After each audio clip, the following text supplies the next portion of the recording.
Hello friends, so welcome to exam भी पर आपका स्वागत है। ये जो हम लोग की एक सीरीज स्टार्ट हुई है बेसिकली डबल ए आई को लेकर है, एयरपोर्ट अथॉरिटी ऑफ इंडिया को। तो उसमें हम लोग जो हम लोग का डे फर्स्ट से लेकर अब जब तक पेपर होने वाला है तब तक हम लोग पर डे जो एक हम लोग का मॉक टेस्ट है अलग अलग सब्जेक्ट पर, जैसे कि जीए पर अलग होगा, रीजनिंग पर अलग होगा, तो वो स्टार्ट होने वाला है, जो कि आज स्टार्ट हो चुका है बेसिकली हमारा जीए से। सबसे पहले हम लोग जीए के जो 35 क्वेश्चन है बेसिकली पूरी एक एमटी को हम डिस्कस करने वाले हैं, जिसमें सबसे प्रोबेबल जो जीए होंगे, जो कि पूरा करंट अफेयर को मद्देनजर रखते हुए बनाया गया है, जो कि आपके पेपर में पूछा जा सकता है। ठीक है, तो स्टार्ट करते हैं। और अभी बेसिकली ये रिकॉर्डेड है, अगर आप अच्छा सपोर्ट करेंगे और चाहेंगे कि हम लोग उसके लिए मैराथन लाए या फिर लाइव करें, तो आगे चीज़ों को चेंजेस किया जा सकता है। ठीक है, स्टार्ट करते हैं। पहला क्वेश्चन आप देख सकते हो यहाँ पर, हिंदी इंग्लिश दोनों लिखा हुआ है। मैं साइड में हट जाऊंगा ताकि आराम से देख पाओ। What condition favour the development of heat wave. ठीक है, हीट वेव आजकल बहुत चर्चा में है। यूएन की जो रिपोर्ट आई थी यूएनईपी की, उसने भी इस चीज को लेकर बड़ी चिंता जताई है। ठीक है, आईपीसीसी जो आईपीसीसी है, ठीक है, वो बार बार इन चीजों पर प्रकाश डालता है, लाइट डालता है कि भाई ये चीजें कम की जाएं, अलग अलग देख सहयोग करे, बट कोई उस चीज को लेकर उतना जो गंभीर नजर नहीं आता है। मतलब आपको अगर बात की जाए, यूएसए के फॉर्मर प्रेसिडेंट जो थे, ठीक है, अपने डोनाल्ड साहब, तो वो तो कहते थे क्लाइमेट चेंज ऐसी कोई चीज़ ही नहीं होती है। ठीक है, फिलहाल आप देख सकते हो यहाँ पर जो हीट वेव है उसके डेवलपमेंट के क्या क्या कारण हो सकते हैं, इसमें ये आपसे पूछा गया। पहला, prevalence of hot dry air over a region, मतलब जो किसी क्षेत्र में गर्म शुष्क हवा की व्यापकता, मतलब कोई एक ऐसा रीजन है जहां पर जो ऐसी गर्म हवा है वो फंस जाए या ट्रैप हो जाए या फिर लगातार बनी रहे।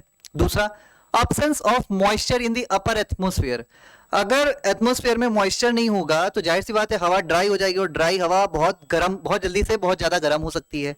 The sky should be practically cloudless, जाहिर सी बात है, आपको पता है अगर क्लाउड होगा तो वहां पर ह्यूमिडिटी क्रिएट हो रही है, यानी कि बारिश की संभावना बनेगी, तो हीट वेव कैसे जनरेट होगी? हीट वेव जनरेट नहीं हो पाएगी, यानी जो दिन होना चाहिए वो बिल्कुल साफ होना चाहिए। Large amplitude anti cyclonic flow over the area, भाई जो साइक्लोनिक कंडीशन होती है वो हमेशा हीट वेव को क्या करती है? सपोर्ट करती है, उसको और बढ़ाती है। तो यहां पर आप जो क्वेश्चन नंबर फर्स्ट है, थोड़ा सा थ्योरेटिकल क्वेश्चन है, कॉन्सेप्ट बेस्ड क्वेश्चन है। ठीक है, तो इसका आंसर क्या हो जाएगा? इसका आंसर यहाँ पर हो जाएगा ऑल ऑफ द अबव। ठीक है, हिंदी वाले आप देख सकते हो पूरा हिंदी यहाँ पर लिखा हुआ है। ठीक है, हर क्वेश्चन की यहाँ पर हिंदी अवेलेबल कराई गई है, एक्सेप्ट एक दो क्वेश्चन ऐसे हैं जिसकी नहीं हो पाई है। ठीक है, चलिए क्वेश्चन नंबर 2 पर आते हैं। महिला सम्मान सेविंग सर्टिफिकेट स्कीम हाल ही में जो बजट 23 में लॉन्च की गई थी, ठीक है, उससे रिलेटेड कुछ स्टेटमेंट दी गई है और पूछा गया इनमें से कितनी स्टेटमेंट क्या है भाई करेक्ट है। ठीक है, ये जो कीवर्ड है डोंट मिस इट, ये हमें गलती से भी गलत नहीं करने हैं। तो आप क्वेश्चन नंबर पहला देख सकते, जो क्वेश्चन नंबर 2 है इसको देख सकते हो। बोला गया under the scheme woman of any age group including girl children can open an account with a minimum deposit of 1000 and a maximum deposit of 2 lakh. तो बिल्कुल सही बात है भाई, ऐसा तो बोला ही गया 1,000 से 2 लाख तक आप जो रकम है वो जमा कर सकते हो। ठीक है, हिंदी में भी है भाई, हिंदी वाले निराश ना हो, ये हिंदी में है, हिंदी में आप देख सकते हो, जिसको हिंदी में देखना है देख लो, आप देखकर आंसर, मैं एक सेकंड रुक गया हूँ, पॉज करके भी इसका आंसर कर सकते हो। ठीक है, चलिए इसी में करते हैं सॉल्व, हिंदी में ही सॉल्व करेंगे आज। महिला सम्मान बचत प्रमाण पत्र जो योजना है उसमें 2 लाख रुपए तक मैक्सिमम अमाउंट जमा किया जा सकता है। बिल्कुल स्टेटमेंट करेक्ट है, कोई दिक्कत नहीं है। ठीक है, ऐसा लग रहा है जैसे पीआईबी से ली गई है। यह योजना 7.5 प्रतिवर्ष की ब्याज दर, जो इंटरेस्ट रेट है उसका 7.5 है क्या? बिल्कुल सही बात है, इतना ही है भाई। उसके बाद जो तिमाही आधार पर चक्रवृद्धि होता है, मतलब जो इसकी कैलकुलेशन होगी, जो इंटरेस्ट इस पर दिया जाएगा वो हर 3 महीने के बेसिस पे दिया जाएगा। ठीक है, तो यानी कि जो जाहिर सी बात है इसका टेन्योर बहुत कम रखा गया है, 2 साल के लिए स्कीम है। अगर एनुअली कंपाउंड करेंगे इंटरेस्ट रेट तो फिर उतना एडवांटेज नहीं मिल पाएगा। ठीक है, इस वजह से इसको क्वार्टरली कंपाउंड किया जाएगा। ये स्टेटमेंट बिल्कुल करेक्ट है। ठीक है, तीसरा, इसमें आंशिक निकासी का प्रावधान है और ब्याज दरों में कोई कटौती किए बिना खाता खोलने के 6 महीने बाद किसी भी समय खाता बंद करने की अनुमति है। पहली बात, आंशिक निकासी का तो प्रावधान है, लेकिन ये कोई बात ऐसी नहीं लिखी हुई है कि 6 महीने और 3 महीने के बाद आप वो कर सकते, मतलब 6 महीने का ऐसा कोई वो नहीं दे रखा है। ठीक है, यानी स्टेटमेंट 3 यहाँ पर क्या हो जाती है? इनकरेक्ट हो जाती है। केवल 2 स्टेटमेंट इसमें करेक्ट है, तो इनमें से कितने करेक्ट है? तो केवल 2, तो आंसर हो जाएगा ऑप्शन बी। ठीक है, ऑप्शन बी यहाँ पर आपका करेक्ट आंसर हो जाएगा। ठीक है, चलिए क्वेश्चन नंबर 3 पे चलते हैं। ये इंग्लिश में दे रखा है, कैसलर सिंड्रोम के बारे में पूछा है, क्या उसको डिफाइन करता है, उसका हिंदी दे रखा गया है, आप देख सकते हो। इंग्लिश वाला इंग्लिश वाले के हिसाब से, हिंदी वाला हिंदी वाले बेसिकली स्टेटमेंट बहुत बड़ी है, इस वजह से एक ही स्लाइड पे दोनों लगाना थोड़ा सा प्रैक्टिकली गलत मतलब बन नहीं पा रहा था, इस वजह से अलग अलग स्लाइड में डाला गया।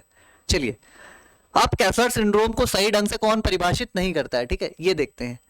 The phenomenon of space overpopulation with objects and debris poses a significant hazard to operational satellite। कहने का मतलब ये है कि जो सैटेलाइट अभी हमारे अंतरिक्ष में घूम रही है तो उनके लिए बहुत बड़ा खतरा हो जाता है डेब्रिस वगैरह से। क्या इसको हम कैसलर सिंड्रोम कह रहे हैं, ऐसा कुछ। A phenomena in which the gravitational pull of earth causes satellite to decay and reenter to the atmosphere. मतलब ऐसा कोई ग्रेविटेशनल पुल अर्थ की तरफ से कि जो सैटेलाइट घूम रही है उनको वापस घसीट ले, ऐसा कुछ, उसको कैसलर सिंड्रोम कह रहे हैं। A condition in which the radiation belts around the earth interfere with the electronics and communication। जो अर्थ है उसकी एक मैग्नेटिक फील्ड है, कह रहा है कि वो क्या अंदर जो सैटेलाइट वगैरह या उनसे जो फील्ड्स हैं अलग अलग इलेक्ट्रॉनिक्स वगैरह ऑब्जेक्ट वगैरह उनके साथ कुछ करती है। अजीब सा है, ऐसा कुछ अगर होना होता तो अब तक हो रहा होता, हर टाइम हो रहा होता।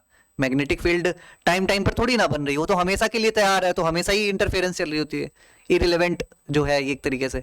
आ situation in which the solar wind coronal mass ejection, ये भी ऑप्शन कुछ बन नहीं रहा।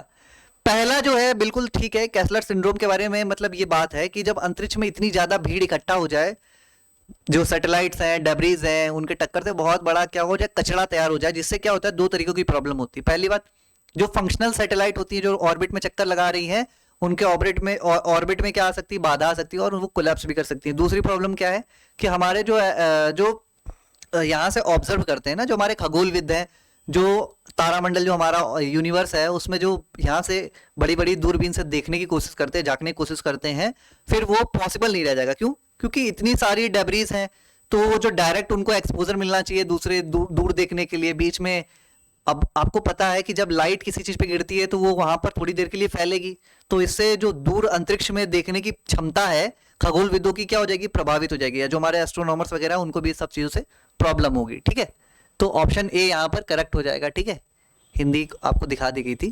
ठीक है भाई, चलिए क्वेश्चन नंबर 4 पे आते हैं। With reference to the mangroves consider the following statement. Mangrove के बारे में अभी एक स्कीम भी चलाई गई थी ना, मिस्टी, भाई सब करवाया जाएगा, परेशान ना होइए, बट क्वेश्चन को अच्छे से करिएगा, कमेंट बॉक्स में आंसर जरूर दीजिएगा। आपको किसी क्वेश्चन पे कोई डाउट हो तो वो आंसर दीजिएगा। कोई टॉपिक अगर आप चाहते हो कि इस टॉपिक पर सर वीडियो बनाई जानी चाहिए या ये पर्टिकुलर हिस्ट्री का ये पोर्शन करवा दो, तो वो भी कोशिश की जाएगी, बस आपका सपोर्ट जरूरी है। ठीक है, कमेंट बॉक्स में। चलो, मैंग्रोव्स के बारे में जो सेंटेंस है दोनों हिंदी इंग्लिश में लिखी है, इंग्लिश में देख सकते हो आप। मैंग्रोव पारिस्थितिकी तंत्र के संरक्षण के लिए अंतर्राष्ट्रीय दिवस हर साल क्या 26 जुलाई को मनाया जाता है। दूसरा स्टेटमेंट कह रहा है कि पश्चिम बंगाल में सुंदरवन दुनिया का सबसे बड़ा मैंग्रोव क्षेत्र है।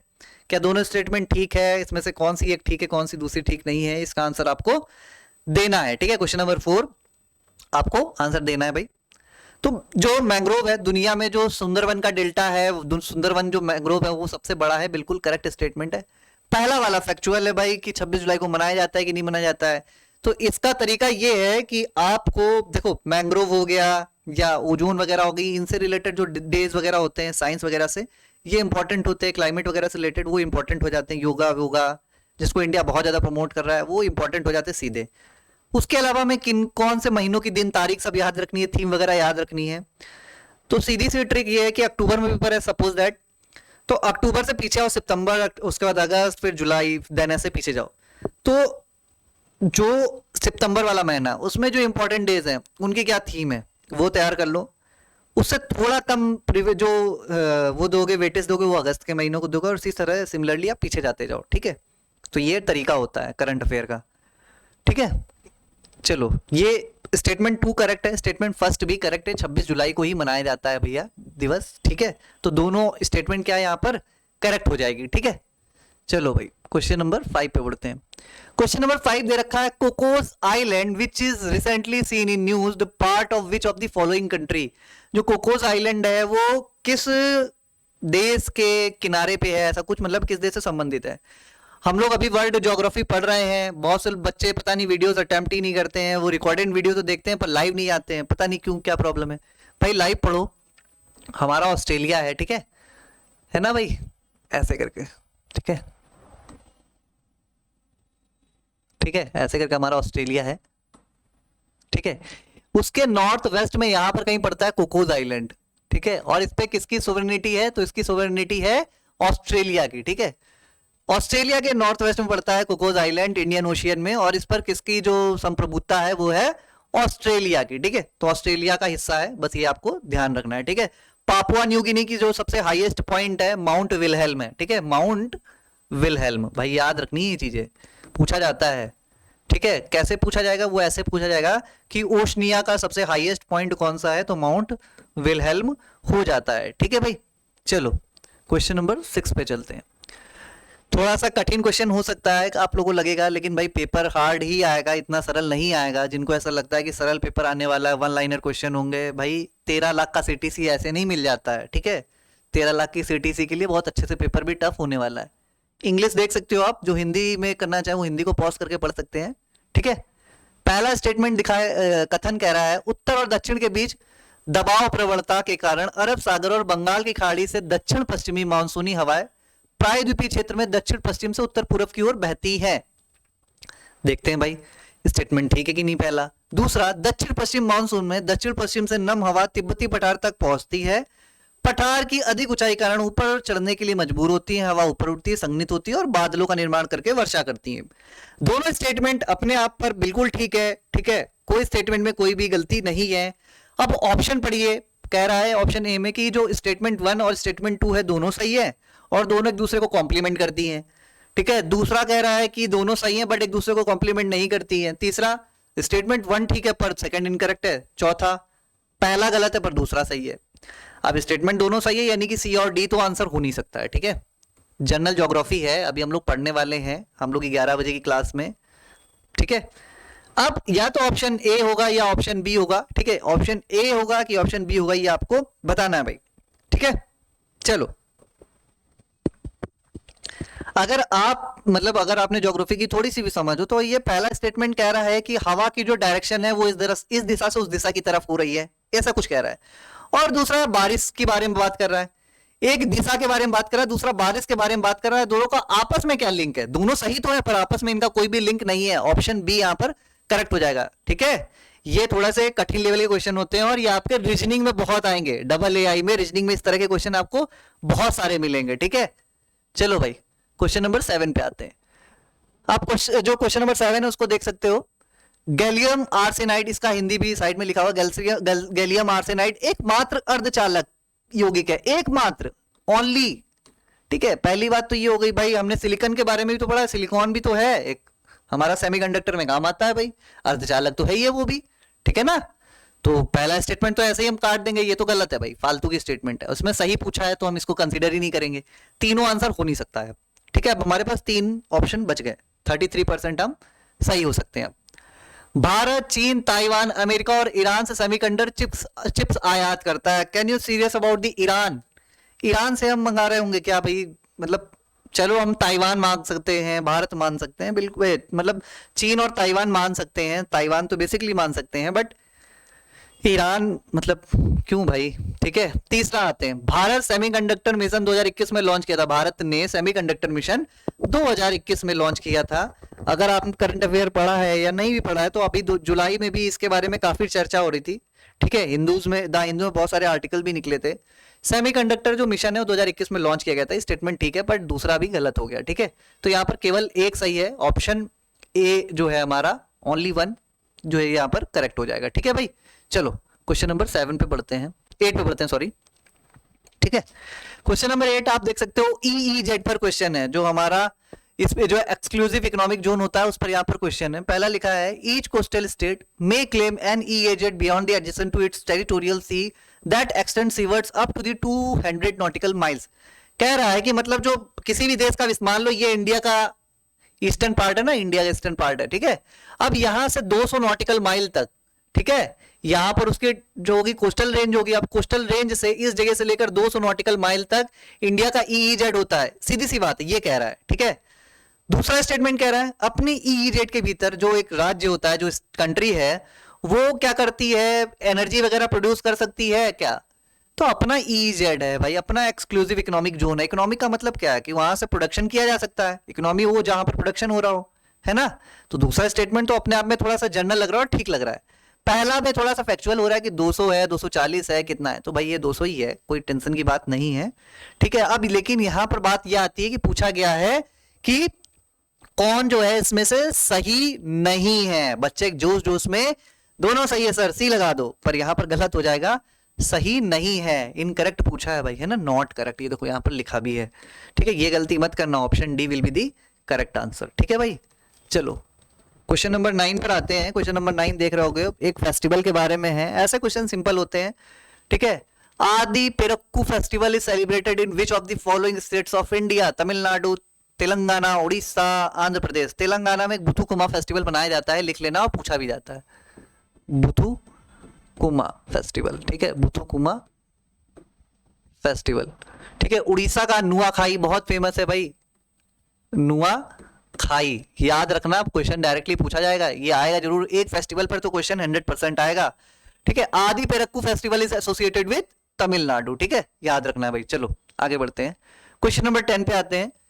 मैं सामने नहीं आ रहा हूं, दोनों आपको दिख सके, ठीक है, कुछ में तो एक ही स्लाइड हो पा रही। अब ये क्वेश्चन नंबर 10 का हिंदी ये रहा, ठीक है, स्टेट इलेक्शन कमीशन के बारे में बात कर रहा, और ये रहा इंग्लिश में, ठीक है। चलो बताओ भाई, स्टेट इलेक्शन कमीशन में 3-4 स्टेटमेंट दिए और कितने सही हैं ये बोला गया, हाँ भाई कितने सही है। अब ऐसा क्वेश्चन बोलो आईएएस में पूछा जाता है भाई, एनटीए ने एलडीसी में पूछा है, एनटीए ने एलडीसी में पूछा है, ठीक है। ग्रुप सी की जॉब में जब पूछा जा सकता है तो फिर आप तो बहुत ही प्रेस्टिजियस जॉब पर जाने वाले हो, तो भाई क्वेश्चन तो कैसे भी बनाए जा सकते हैं ना। तो बताओ भाई, राज्य चुनाव आयुक्त के बारे में कौन सा कथन सही है? एसईसी की सेवा शर्तें और कार्यकाल भारत के संविधान द्वारा तय किए जाते हैं, क्या ऐसा है या नहीं है, ठीक है, आपको ये बताना है क्या ऐसा है या नहीं है। दूसरा, एसईसी को उसी तरह उसके कार्यालय से हटाया जा सकता है जैसे उच्च न्यायालय के न्यायाधीश को हटाया जा सकता है, ये है कि नहीं है। एसई से संबंधित राज्य के विधानसभा चुनाव कराने के लिए जिम्मेदार है। एसईसी जो है, जो स्टेट इलेक्शन कमीशन है, वो राज्य के विधानसभा, भाई राज्य के विधानसभा, स्टेट असेंबली के जो चुनाव होते हैं वो कौन कराता है? इलेक्शन कमीशन ऑफ इंडिया कराता है, ठीक है ना, फालतू की बात लिखी है, ठीक है ना भाई। एसईसी की सेवा शर्तें, जो इलेक्शन कमीशन की जो सेवा शर्तें और कार्यकाल है, ठीक है, वो भारत के संविधान द्वारा तय किए जाते हैं, या फिर जो उसका जो एसईसी है उसको उसी तरह से हटाया जा सकता है जैसे कि उच्च न्यायालय के न्यायाधीश को। ये दोनों स्टेटमेंट में क्या हो सकता है भाई? आराम से सोचिए और आंसर कीजिए, ठीक है। बेसिकली जो सेवा शर्तें हैं और जो कार्यकाल है, ऐसा कुछ भी नहीं है। सेवा शर्तें जो होती है ना एसईसी की, वो सारी कौन डिफाइन करेगा भाई? वो डिफाइन करता है स्टेट असेंबली, ठीक है। तो यहां पर केवल एक स्टेटमेंट करेक्ट हो जाएगी, option A will be the correct answer, ठीक है। क्वेश्चन नंबर 11 पे आते हैं। अब यहां पर भी दो बड़ा सा क्वेश्चन है ना। चलो भाई, ये रही हिंदी और आप पॉज करके देख सकते हो, ये रही इंग्लिश, ठीक है। चलो, नेशनल ह्यूमन राइट कमीशन पर है, एनएचआरसी पर क्वेश्चन है। The investigates complaint related to human right violation into the suo motu. Suo motu का अर्थ होता है कि कोई भी, अगर ये लोग देखते हैं कि कुछ भी गलत हो रहा है ह्यूमन राइट से रिलेटेड, तो ये खुद बिना पुलिस के किसी भी चीज के एक्शन ले सकते हैं। बिल्कुल स्टेटमेंट ठीक है, कुछ गलत नहीं है इसमें, ठीक है। और आफ्टर रिसीविंग अ पिटीशन, दोनों काम कर सकते हैं भाई।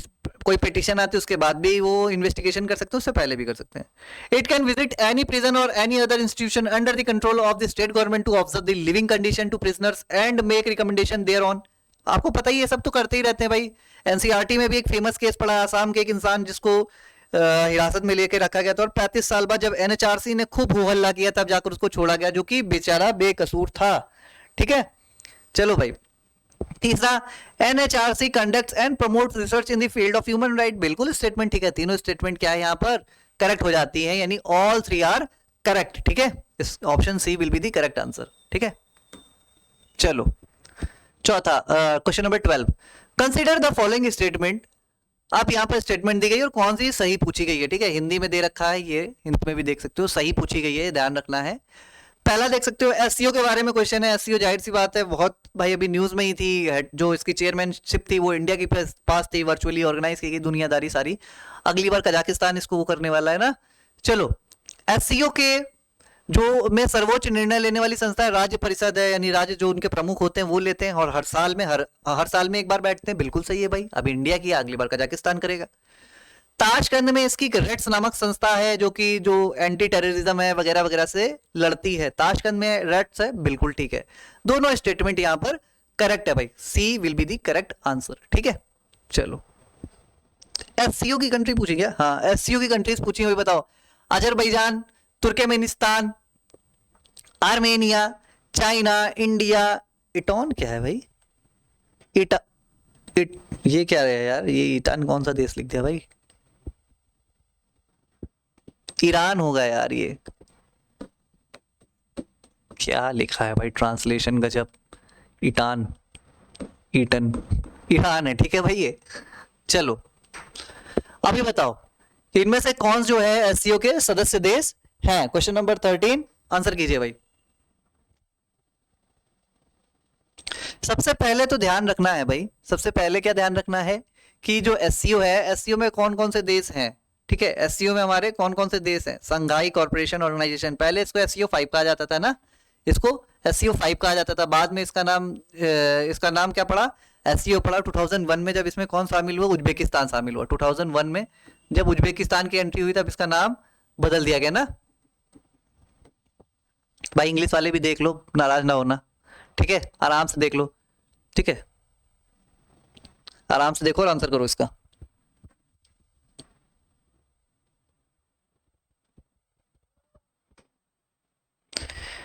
क्या है जी आंसर?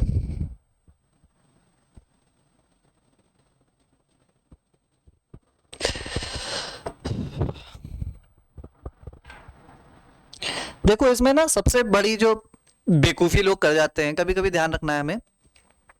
तुर्कमेनिस्तान जो है वो ज्यादातर आप देखोगे, ज्यादातर ऑर्गेनाइजेशन में जो ऐसी मल्टीलेटरल जो ऑर्गेनाइजेशन बनती है जिसमें कुछ देश मिलकर एक रीजनल ऑर्गेनाइजेशन बना लेते हैं, वहां पर तुर्कमेनिस्तान नजर आएगा ही नहीं। तो टू जहां है उसको तो हटा ही दो, टू तो ऐसे ही हट गया, तो मतलब यहीं से देख लो तो सीधा आंसर बन जाएगा, ठीक है? लेकिन यहाँ पर ना किर्गिस्तान भी है भाई, किर्गिस्तान को इन्होंने पता नहीं क्यों छोड़ रखा है। ईरान तो है ये, आर्मेनिया, चाइना, इंडिया, गलत हो गया भाई। 4, 5, 6 और 7 होगा, ठीक है? आर्मेनिया और अर्मीनिया नहीं है यहाँ पर, चाइना है, इंडिया है, ईरान है और किर्गिस्तान है, ठीक है? ऑप्शन गलत हो चुके हैं, ये सारी कंट्रीज हैं, ठीक है भाई? ध्यान रख लेना ना भाई। चलो आते हैं यूक्रेन पे। यूक्रेन, ठीक है, ब्रेड बास्केट ऑफ, जिसे एशिया कहा जाता है, एशिया का ब्रेड बास्केट था, बहुत गेहूं का प्रोडक्शन करता था। लेकिन आपको इसके बारे में खास बात नहीं पता होगा। क्वेश्चन एक बन सकता है कि जो सूरजमुखी का तेल है ना, सनफ्लावर ऑयल जो होता है, सूरजमुखी का तेल, सूरजमुखी सनफ्लावर ऑयल जो होता है, ठीक है, सूरजमुखी का तेल जो होता है, उसके ग्लोबल एक्सपोर्ट का, उसके कितने एक्सपोर्ट का? ग्लोबल एक्सपोर्ट का, जो वैश्विक निर्यात होता है, ग्लोबल एक्सपोर्ट का ऑलमोस्ट 30%, मतलब 30% से ज्यादा ही है ये डेटा। पर 30% जो सूरजमुखी के तेल का निर्यात करता है वो अकेले कौन करता है? यूक्रेन करता है, ठीक है? ये याद रखना। अब यूक्रेन निर्यात करता है तो उसके पास लैंड से सी के बीच का ट्रांजिशन भी होना चाहिए, मतलब उसके पास ऐसी बाउंड्रीज होनी चाहिए जो सी तक उसको जोड़ती हूं, तो उस पर क्वेश्चन बना दिया गया है। अब यूक्रेन जो है वो अपने किन किन सी से बाउंड्री शेयर करता है? क्या सी ऑफ एजोब, हिंदी वाले साइड में देख सकते हैं भाई, मैं हट जाता हूं, ठीक है? एजोब सी देख सकते हैं, ब्लैक सी देख सकते हैं, एरियन सी देख सकते हैं। इसमें से क्या आंसर होने वाला है? क्वेश्चन नंबर 14, ठीक है? तो आपने अभी वैसे तो हम लोगों ने अभी यूरोप नहीं पढ़ा है, लेकिन आपको पता है ये मेडिटेरियन सी का पार्ट है, ठीक है? भूमध्य सागर का भाग है ये। किसका भाग है? भूमध्य सागर का, भूमध्य सागर का, ठीक है? तो भूमध्य सागर तक इतना बड़ा तो यूक्रेन है नहीं कि इसकी बाउंड्री भूमध्य सागर के किसी देश तक लगती होगी, तो ये जो एजियन सी है ये इसका आंसर नहीं होगा। लेकिन एजोब सी और ब्लैक सी, ये दोनों इसका आंसर हो जाएगा। एजोब सी को जो है वो ब्लैक सी से जोड़ने वाली जो जल संधि, उसका नाम क्या है? क्रेच, ठीक है? क्रेच, स्ट्रेट ऑफ क्रेच जो है वो एजोब सी को ब्लैक सी से जोड़ता है, ठीक है? तो 1 और 2 यहाँ पर करेक्ट हो जाएगा, option 1 will be the correct answer, ठीक है? चलो अभी नेग्लेरिया फाउलेरी जो था वो न्यूज में था, ये क्या है? साइंस एंड टेक के अगर क्वेश्चन आएंगे तो वो ऐसे ही आएंगे, साइंस में बहुत ज्यादा घुस के नहीं आएंगे।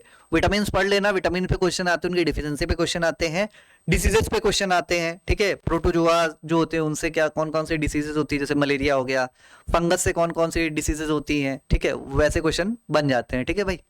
वहां वाला आप कर लेना प्लीज, ठीक है? चलो नेग्लेरिया फाउलेरी जो था, अभी आपने केरल में न्यूज सुनी होगी कि भाई एक युवक था, 17-18 साल का था पता नहीं, तो उसका दिमाग में मतलब दिमाग खाने वाला बेसिकली अमीबा है, उसके दिमाग में प्रॉब्लम कर दी। दिमाग में एक हम लोग का जो ब्रेन होता है उसके ऊपर एक वो होती है, मेनिंजाइटिस कहते हैं उसको, फिर वो क्या कर देती है, संक्रमित कर देता है अमीबा और धीरे धीरे उसको खा लेता है, जो उसको प्रोटेक्ट करती है। ठीक है, तो ब्रेन ईटिंग अमीबा में सिर्फ इतना याद रखना है। ठीक है, मस्तिष्क खाने वाला अमीबा। ठीक है, चलो क्वेश्चन नंबर 16 आप देख सकते हो। Consider the following statement. The boundary line of the national park is defined by the legislation. Ecology भी हमें पढ़नी है, 22 में लिखा ही है। The boundary of line of a national park is defined by legislation. राष्ट्रीय उद्यान की सीमा रेखा कानून द्वारा परिभाषित की गई है। बिल्कुल सही, की गई है कि नहीं की गई है? की गई है। ठीक है, उसके बाद वनस्पतियों और जीवों की कुछ विशिष्ट प्रजातियों के संरक्षण के लिए आरक्षित बायोजोन घोषित किया जाता है। कुछ विशिष्ट मतलब केवल कुछ को करने के लिए रिजर्व बायोजोन्स बनाया जाएगा। देखते हैं भाई। Limited biological interference is allowed in wild life sanctuary. Wild life sanctuaries इतना स्ट्रिक्टली लॉ फॉलो नहीं करती है, उनमें हस्तक्षेप थोड़ा बहुत क्या होता है कर सकते हो, कोई भी समस्या नहीं होती है ना भाई। तो ये तो ठीक है और ये भी ठीक है, पर ये बताइए कुछ सम स्पेसिफिक स्पीसीज जो रिजर्व बायोजोन्स बनाए जाते हैं उनमें केवल कुछ ही स्पीसीज को प्रोटेक्ट किया जाता है, ऐसा नहीं है। कोई भी प्राणी हो, कोई भी जीव जंतु हो, कोई भी पेड़ पौधा हो, सबको प्रोटेक्ट किया जाता है जो रिजर्व बायोजोन्स में आते हैं। ठीक है, तो ऑप्शन जो स्टेटमेंट 2 है वो इनकरेक्ट है बेसिकली, तो 1 and 3 is the correct answer. Option D will be the correct. ठीक है, चलो ऑप्शन डी जो है यहाँ पर बिल्कुल करेक्ट हो जाएगा। क्वेश्चन 17, इसकी हिंदी नहीं हो पाई है, माफी चाहूंगा भाई, थोड़ा ये सब बनाने में ना, ये टेबल वूबल बनाने में बहुत टाइम लगता है, तो नहीं हो पाया, सॉरी भाई। चलो मैच 1 कराना, इतना तो पढ़ सकते हो, क्या दिक्कत है। ठीक है, नेशनल पार्क है, दूसरी तरफ स्टेट है, मैचिंग करा दो फटाफट।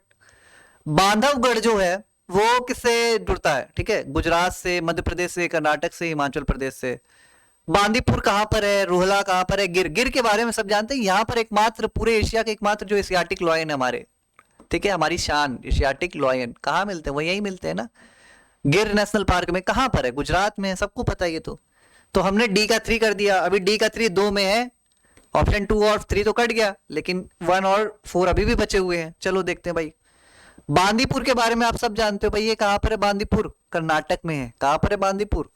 कर्नाटक में। जबकि बांधवगढ़ कहां पर है? मध्य प्रदेश में। तो ए का क्या हो जाएगा? 4। ए का 4 दोनों में है, और बांदीपुर का कर्नाटक B2, ऑप्शन 1 यहां पर करेक्ट हो जाएगा। ठीक है, चलो क्वेश्चन नंबर 18 पे आते हैं। इकोसिस्टम से रिलेटेड क्वेश्चन पूछा है। The term ecosystem was first used by A G Tansley. बिल्कुल ठीक है, एजी टॉन्सले साहब ने इसको पहली बार कॉइन किया था, ये टर्म यूज किया था। Organism that produce their own food are called autotrophs. जो अपना खुद का खाना बनाते हैं उनको ऑटोट्रॉप्स कहते हैं। बिल्कुल सही है, ठीक है, बिल्कुल सही है। ऑटो मतलब खुद से खाना बनाने वाले ना। The consumer consumes his food through the process of photosynthesis. अच्छा, कंज्यूमर जो होते हैं वो अपना खाना खुद कंज्यूम करते हैं किसके थ्रू? फोटोसिंथेसिस के थ्रू। इसका हिंदी देख लेना, हिंदी भी लिखी। उपभोक्ता प्रकाश संश्लेषण की प्रक्रिया के माध्यम से अपना भोजन ग्रहण करता है। ठीक है, ऑप्शन 4। अब घटक जो होते हैं, डिकम्पोजर्स जो होते हैं, वो अकार्बनिक पदार्थ को कार्बनिक, यानी कि कार्बनिक जो मटेरियल होते हैं, कार्बनिक मटेरियल्स जो होते हैं, उसको नॉन कार्बनिक मटेरियल में क्या करते हैं? चेंज कर देते हैं। भाई ये डिकम्पोजर उल्टा करते हैं, जो कार्बनिक मटेरियल होता है उनको किसमें चेंज करते हैं? उसको जो ऑर्गेनिक मटेरियल होता है उसको इनऑर्गेनिक मटेरियल में चेंज करते हैं। ये याद रखना है, ठीक है, ये उल्टा करते हैं। ठीक है, ये इनऑर्गेनिक में ऑर्गेनिक मटेरियल को इनऑर्गेनिक में चेंज करते हैं, जो डिकम्पोजर्स होते हैं। ऑप्शन 4 तो 100% गलत है, काटो। तो सी और डी कट गया। अब बचा गया ऑर्गेनिज्म। जो तीसरा ऑप्शन है उसको देखो गौर से। जो उपभोक्ता होते हैं, ठीक है, जो उपभोक्ता होते हैं प्रकाश संश्लेषण की प्रक्रिया के माध्यम से अपना भोजन बनाते हैं। Is it possible? भाई ऐसा पॉसिबल नहीं, पॉसिबल नहीं है। ठीक है, उपभोक्ता दूसरों पे डिपेंड होते हैं। पेड़ पौधे यानी जो ऑटोट्रॉप्स होते हैं वो खाना खुना बनाते हैं और ये खाते हैं उसको। ठीक है, तो 3 भी हट गया, 4 ये सब हट गए। ऑप्शन ए यहाँ पर करेक्ट हो जाएगा। ठीक है, चलो भाई 35 क्वेश्चन करने हैं, 19 पर आए हैं अभी हम लोग। Which of the following substances does not contribute to the global warming? इसमें से कौन से सब्सटेंस जो होते हैं वो ग्लोबल वार्मिंग में क्या कंट्रीब्यूट नहीं करते हैं? ठीक है, अभी ये सब हमारे इन्वायरमेंट के चल रहे हैं ना। मेथेन, मेथेन बहुत गर्म भी बढ़ाता है आपको। अगर आप में से जो भी गाँव से जुड़े बच्चे होंगे, जब खेत में धान की फसल वगैरह, धान वगैरह बोए जाते हैं, तो आपको पता होगा जब पानी वगैरह भरा जाता है तो वहां बहुत गर्मी लगती है, उस समय उमस बहुत ज्यादा होती है, गर्मी बहुत ज्यादा होती है। क्यों? क्योंकि उस समय मीथेन का उत्सर्जन वहां से बहुत ज्यादा हो रहा होता है। तो मीथेन बेसिकली जो ग्लोबल वार्मिंग है उसको उसमें कॉन्ट्रीब्यूट करती है। ठीक है, तो मीथेन आंसर नहीं होगा, ऑप्शन बी काट दो। कार्बन डाइऑक्साइड बचपन से पढ़ रहे हो भाई, वो तो आइए। वाटर वेपर, आप में से बहुत से लोग इसको प्रैक्टिकली अनुभव किए होंगे, जब बारिश वगैरह होती है उसके बाद धूप निकल आए, ठीक है, तो उस समय बहुत ज्यादा गर्मी, उलझन वगैरह महसूस होने लगती। क्यों? वो जो वाटर वेपर होता है बहुत जल्दी गर्मी को वो कर लेता है, मतलब अपने अंदर संभाल लेता है और गर्मी बढ़ा देता है। लेकिन जो सल्फर और नाइट्रोजन के ऑक्साइड्स हैं, ठीक है, ये पॉल्यूटेंट तो हैं, ये प्रदूषक है, मतलब ये प्रदूषण तो करते हैं, बट इनसे गर्मी वगैरह नहीं बढ़ती है। ठीक है, तो ऑप्शन ए यहां पर करेक्ट हो जाएगा। ठीक है, चलो क्वेश्चन 20, इसकी भी हिंदी नहीं हो पाई भाई, सॉरी, टेबल है, थोड़ा सा मुश्किल था। नेशनल इंस्टीट्यूट ऑफ न्यूट्रिशन, अब ये जो है ये कहां पर है? Wild life institute of India Dehradun में, भाई तो सबको पता है। ए का 3, 2 का 3, बी का 3 लगा दो। बी का 3 एक ही ऑप्शन में, ऑप्शन यहीं से खत्म हो गया वैसे, ठीक है, फिर भी देख लेते हैं। नेशनल इंस्टीट्यूट, इसमें आयुर्वेदा वाला याद रखना, ये इंपॉर्टेंट है भाई। ठीक है, आयुर्वेदा कहां पर है? जयपुर में है। बाकी नेचुरोपैथी याद रखो, ठीक ना रखो ठीक। न्यूट्रिशन वाला हैदराबाद का है, और नेचुरोपैथी हमारा पुणे से रिलेटेड है। याद कर लेना, क्वेश्चन पूछे जाते हैं भाई, याद कर लेना इसको। ठीक है, चलो आगे बढ़ते हैं। Question number 21, which of the following articles of the Indian constitution gives power to the president to set an interstate council? Interstate councils, भाई जो अंतर्राज्यीय परिषद होते हैं उसको राष्ट्रपति, पहली बात तो 2 क्वेश्चन इससे बन रहे हैं। एक क्वेश्चन ये पूछा जाएगा कि अंतर्राज्यीय परिषद है, उसकी स्थापना कौन करता है, गठित कौन करता है? तो राष्ट्रपति महोदय करते हैं। ठीक है, दूसरी बात ये पूछी जा सकती है कि किस आर्टिकल के थ्रू करते हैं, तो आंसर तो वैसे यहां पर 263 हो जाएगा। 280 में तो फाइनेंस कमीशन है ना, फाइनेंस कमीशन है पक्का ना, फाइनेंस कमीशन 280 हो गया। उसके बाद 262 में क्या है? जो इंटरस्टेट, जो हमारे अलग जो वाटर से रिलेटेड प्राधिकरण है, वो अनुच्छेद 262 के तहत गठित किए जाते हैं। ठीक है, नदी जल प्राधिकरण जिन्हें कहते हैं। क्वेश्चन नंबर 22 में आते हैं। ठीक है, चलो, consider the following statement and upward slope, ये थोड़ा सा टिपिकल क्वेश्चन है, इकोनॉमी में ऐसे ही क्वेश्चन आते हैं भाई। ठीक है, थोड़ा सा बढ़िया क्वेश्चन कह सकते हो, इसमें दिमाग लगाने वाला क्वेश्चन है भाई। An upward slope is obtained if yields for different tenure of bonds are mapped. Hindi में यदि बॉन्ड की विभिन्न अवधियों के लिए प्रतिफल को मैप किया जाए तो ऊपर की ओर ढलान प्राप्त हो। देखो सिंपल सा कॉन्सेप्ट लगाओ कि जब आपने बचपन से पढ़ा होगा, जब हम किसी भी चीज में लंबे समय के लिए इन्वेस्टमेंट करते हैं तो हमें रिटर्न अच्छा मिलता है, यानी ज्यादा मिलता है। ठीक है, सीधी सी बात है ना, ऐसा ही तो होता है कि हम लंबे समय के लिए अगर कहीं पैसा फंसा रहे हैं, जिसको आप जैसे अगर सबसे साधारण एग्जाम्पल लो, अपने लोग जिसे कहते हैं फिक्स्ड डिपॉजिट, बैंक में करते हैं, लंबे समय के लिए होती है, 4 साल 5 साल 10 साल, तो वहां पर आपने देखा होगा नॉर्मल से हमारा जो रेट ऑफ इंटरेस्ट होता है वो ज्यादा होता है, पैसा ज्यादा मिलता है। तो मान लो जैसे ऐसा मान लो जैसे, ठीक है, ये मान लो रिटर्न, ठीक है,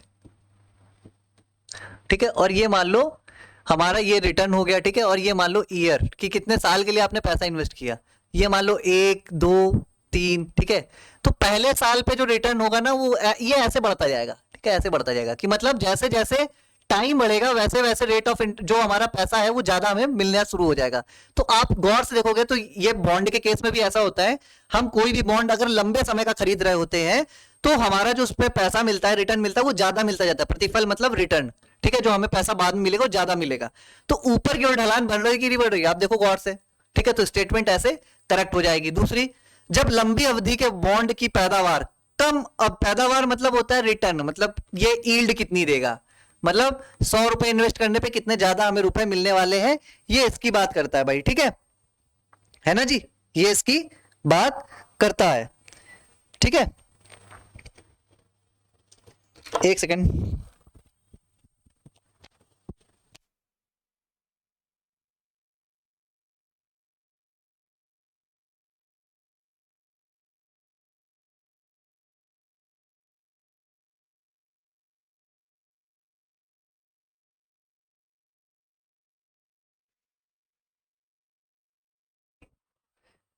हाँ जी, तो इसमें आप देख सकते हो भाई, तो ये जो है यील्ड आपने देख ली ना।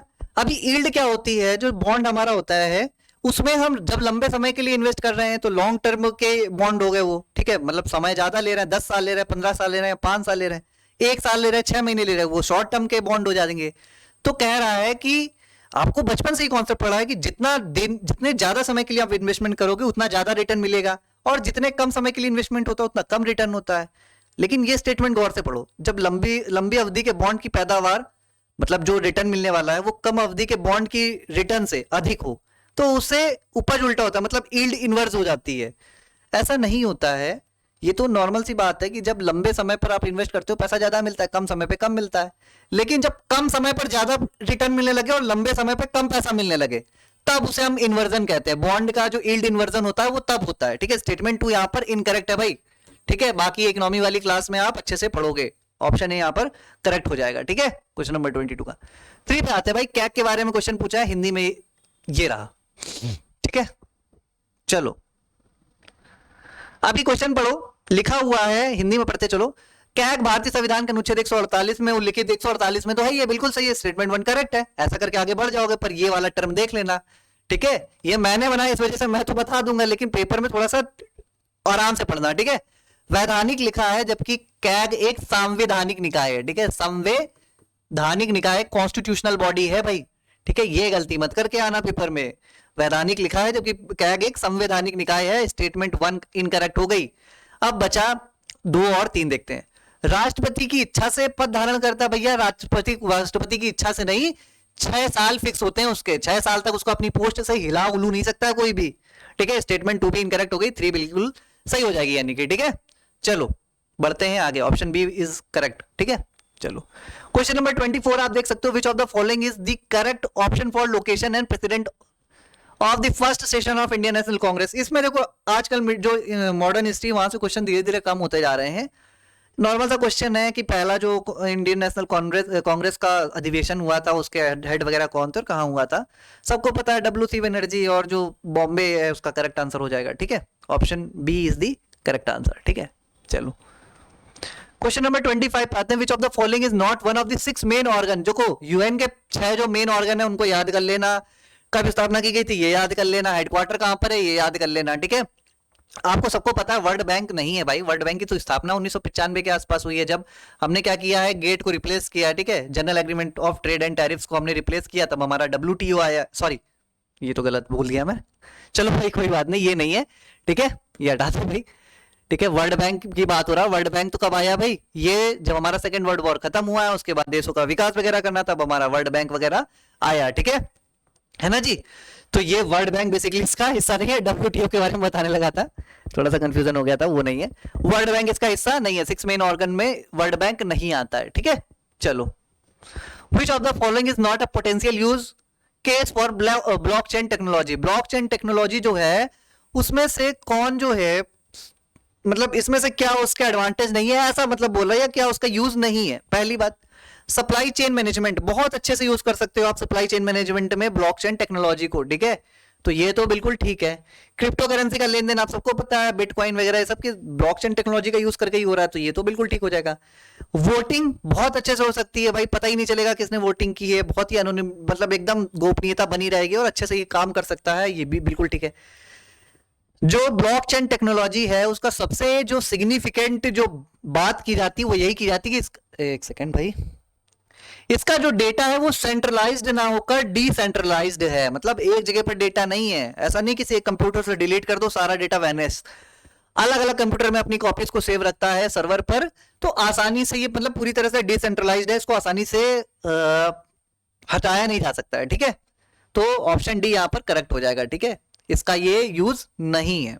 ठीक है, चलो क्वेश्चन नंबर 27 को देख सकते हैं। डिलिमिटेशन कमीशन की बात कर रहा है, 3 बार नहीं 4 बार किया गया भैया, 2002 के आसपास भी तो हुआ था ना। ठीक है, 2000 के डिकेड में भी हुआ था, तो 4 बार है, पहला स्टेटमेंट काट देना ना। संविधान कहता है कि आयोग के आदेश अंतिम होते हैं और उन पर किसी भी अदालत के समक्ष सवाल नहीं उठाया जा सकता है। बिल्कुल ठीक कह रहा है कि उस पर कोई भी केस, मतलब किसी भी तरह से कोई भी क्वेश्चन वगैरह रेज नहीं किए जा सकते, जो कह दिया सो कह दिया। ठीक है, option b is the correct answer. Question number 28 पर आते हैं। Which of the following article of the Indian Constitution does not relate to constitutional protection for women? महिलाओं के संरक्षण से संबंधित कौन सा जो संवैधानिक मतलब आर्टिकल है वो जुड़ा हुआ नहीं है। आर्टिकल 50 के बारे में सब जानते हो, DPSP में आता है और इसका कोई भी संबंध प्रत्यक्ष अप्रत्यक्ष तौर से महिलाओं से नहीं है। ठीक है, question number 29, DPSP fundamental rights पढ़ लेना एक बार। ठीक है, which of the following statements is और आर करेक्ट पूछा गया है। चलो जीडीपी से रिलेटेड है ना। सकल घरेलू उत्पाद में वृद्धि वस्तुओं और सेवाओं की मांग में वृद्धि का परिणाम हो सकती है जो मांग प्रेरित मुद्रास्फीति में योगदान कर सकती है। बिल्कुल जनरल से स्टेटमेंट है, ठीक है, सही भी है। बाकी डाउट हो जो इकोनॉमी वाली क्लास है उसको लो, आराम से वहां सारे कॉन्सेप्ट समझाए गए हैं, ठीक है। कुल मांग में गिरावट आर्थिक विकास को कम करके मुद्रास्फीति जनित मंदी का कारण बन सकती है। भाई अगर मांग में गिरावट होगी तो जो हमारा इकोनॉमिक डेवलपमेंट है वो भी तो कम हो जाएगा, और ये कम होगा तो मंदी का कारण तो बनेगा। दोनों स्टेटमेंट एक दूसरे को कॉम्प्लीमेंट कर रही भाई वैसे तो। चलो भाई ठीक है, ठीक है, सी यहां पर करेक्ट हो जाएगा। चलो क्वेश्चन नंबर 30 पे आते हैं ना। क्वेश्चन नंबर 30 को देखते हैं। क्वेश्चन नंबर 30 है आपके सामने।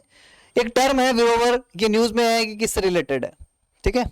चलो बेसिकली ये एक तरीके का ऑर्गेनिज्म है जो वायरस को क्या करता है, खाता है। तो हम इसमें क्या कर सकते हैं, जो हमारे AMR हैं, ठीक है, एंटी माइक्रोबियल जो रेजिस्टेंस वगैरह तैयार हो जाता है, ठीक है, उनको हम कैसे करके खत्म कर सकते हैं, उस पर एक डिस्कवरी हुई थी। तो टर्म आपको सिर्फ ये याद रखना है कि जो विरोवर टर्म है किससे रिलेटेड है, तो ये एक वायरस को खाने वाला एक प्राणी है, ठीक है। चलो consider the following statement, the cave paintings at Ajanta and Ellora are one of the earliest evidence of fresco paintings. Hindi में देख लो भाई, नाराज मत हो ना।